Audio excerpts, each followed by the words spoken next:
My favorite is the jump with the bum fully in and then the face first. Must be so fun to be a boy, eh? This is Sportscentre. Hey, I'm Marissa Roberto and the day is finally here. We're talking about the NHL draft and the day Connor Bedard officially goes first overall to the Blackhawks.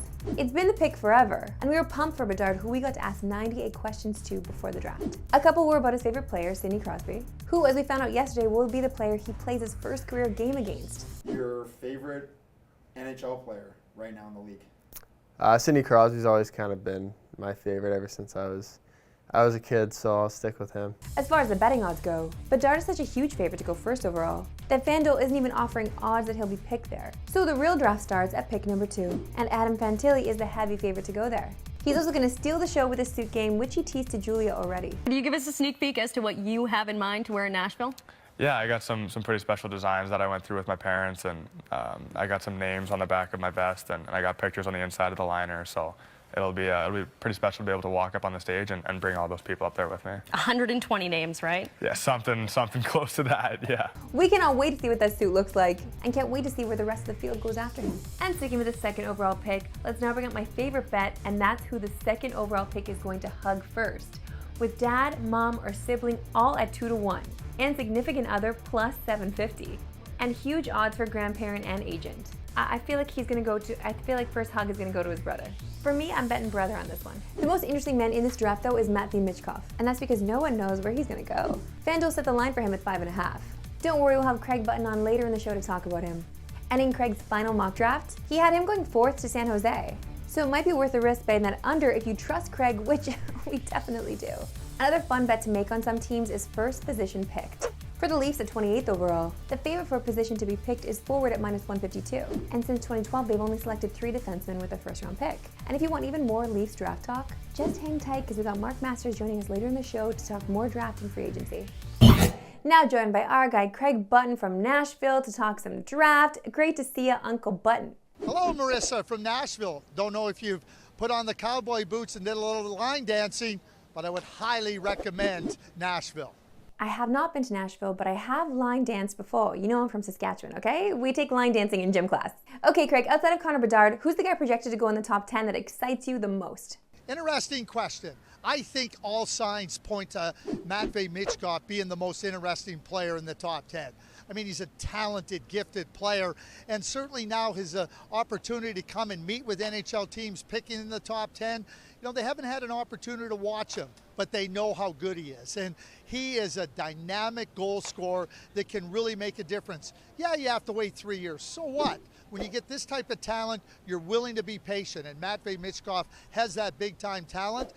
The opportunity for those NHL teams to sit down with him, understand how he sees himself fitting into the NHL, a really great opportunity. But make no mistake about it, the most intriguing player in the top 10, probably in the top 5. Okay, Craig, who's the guy that could slip outside the top 20 that you think teams would regret not taking him? After that, I would say Edward Shala. And you might point to me and say, well, Craig, you think really highly of him. That is true. I do think really highly of him. But I think this is a player that has so many different qualities. He can score, he can skate, he can make plays, he can kill penalties. And in his age group internationally, he's always been a top player. Over the course of this past season, playing in the Czech Extraliga, that's a men's league, not a lot of opportunity for a young player to find his way. And maybe he didn't play as well as people expected him to down the stretch, but here's my cautionary tale. David Pastrnak. He was the 25th pick in the 2014 draft. Similar circumstances. He's a superstar.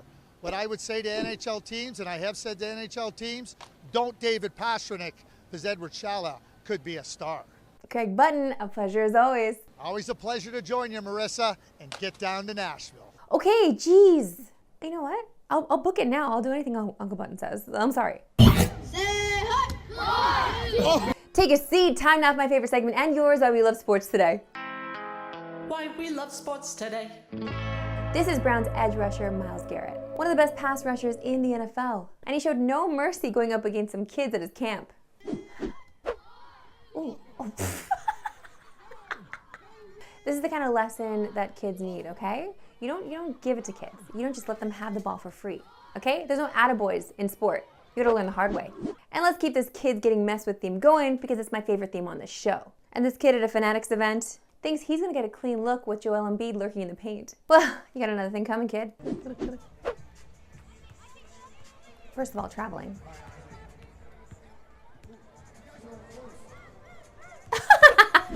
It's so fun to dunk on kids, or block their shots. Okay, since we've met our quota of kids getting humbled, I suppose we can give you some heartwarming kid content. This is Ryan Fitzgerald of the Red Sox AAA team, aka the Woo Sox, and he was driving in town when he saw a kid working on his swing in the driveway. You play baseball? Yeah. You like the Woo Sox? Yeah. You ever been to a game? Yeah, yeah. Yeah? Do you know Ryan Fitzgerald? Yeah. That's me. This? Yeah, you want a bat? Yeah. All right. I saw you swinging out here. I was like, oh man, that used to be me as a kid. What's your name? Tyler. Nice to meet you, Tyler. I saw you out here swinging. How old are you? 13. Yeah? When you come to a game next? I don't know. You got Instagram or anything? Yeah. Give me a follow and DM me tickets. Sound good? Yeah. All right, cool, yeah. Keep swinging, kid. What an amazing moment for a kid. First of all, he's doing something that he loves, but he's working hard at it, and he gets rewarded without even asking. See, this is why we love sports today. Now joined by Mark Masters to talk some Leafs. Great to see you, Mark. Hi, Marissa. Okay, Brad Treliving spoke to the media yesterday, and we now know it's confirmed Sheldon Keefe will be back, and he's confident he'll get Austin Matthews and William Nylander re-signed. So with those topics pushed to the back burner, do you see him making a big move tonight or before free agency? Well, I'm not sure I would say Matthews and Nylander are on the back burner. I think those two stars are going to remain front of mind for Brad Treliving until there is a resolution. The new GM saying sooner better than later on those files, but there is a lot of other stuff going on right now. Treliving joking it feels like he's drinking out of a fire hose these days. As for tonight, the new GM indicating the Leafs are likely to hold on to that 28th overall pick. If anything, they would trade down. After years of going for it and spending a lot of draft capital, they'd like to restock the cupboard just a little bit. And Marissa, after tonight, they only have 2 picks left in this draft, a 5th rounder and a 6th rounder. Mark Masters, a pleasure as always.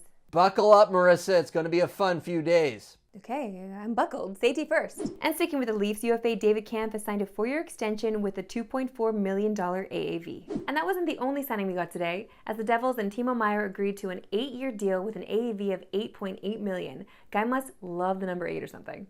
That's all for today. We'll see you right back at tomorrow 3 Eastern. No Pacific. Have a good one.